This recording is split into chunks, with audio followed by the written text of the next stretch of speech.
ना plastic surgery करवाई है और ना ही चेहरे की एक साइड मफलूज है आलिया भट्ट। बॉलीवुड अदाकारा आलिया भट्ट ने खुद पर प्लास्टिक सर्जरी और बोटॉक्स करवाने की वजह से चेहरे की एक साइड मफलूज होने की खबरों को झूठा करार देते हुए कहा है कि उनके हवाले से मुज़हिका खेज अफवाहें फैलाई जा रही हैं। भारतीय नशरियाती इदारे मशाबेल के मुताबिक आलिया भट्ट ने तवील इंस्टाग्राम स्टोरी में पहली बार अपनी प्लास्टिक सर्जरी और बोटॉक्स के हवाले से खुलकर बात की। अदाकारा ने लिखा कि उनके हवाले से बाज वीडियोस और गुमराह कुन आर्टिकल्स इंटरनेट पर वायरल हो रहे हैं जिनमें किए गए दावे बेबुनियाद हैं, इनमें कोई सच्चाई नहीं। आलिया भट्ट ने कहा है कि उनसे मुतालिक दावा किया जा रहा है कि अदाकारा ने मुसलसल खूबसूरती बढ़ाने के लिए बोटॉक्स के इंजेक्शन लगवाए और दूसरे प्रोसीजर्स करवाए जो कि गलत हुए। अदाकारा ने लिखा कि पोस्ट और वीडियोस में बेबुनियाद दावा किया जा रहा है कि प्लास्टिक सर्जरी और बोटॉक्स के प्रोसीजर्स गलत होने की वजह से आलिया भट्ट का चेहरे की एक साइड मफलूज हो गई। उन्होंने कहा है कि उनसे मुतालिक गलत दलीलें दी जा रही है कि अदाकारा ठीक से बात नहीं कर पाती,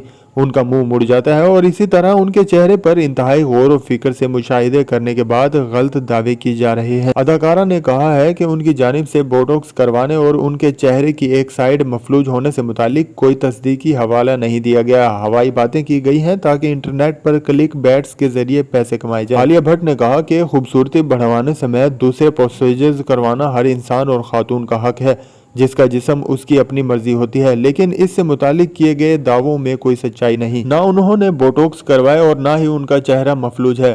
आलिया भट्ट ने खुद से मुतालिक गलत अफवाहें फैलाने पर इजहार बरहमी भी किया और लिखा कि ऐसे गलत दावों से ऐसे कम उम्र अफराद को टारगेट करके उनके जहनों में खौफ बिठाया जा रहा है जो बोटॉक्स और मेकअप सर्जरी से मुतालिक ज्यादा मालूमात नहीं रखते। तमाम तर अपडेट्स के लिए चैनल को सब्सक्राइब कीजिए, वीडियो को लाइक और शेयर जरूर कीजिएगा।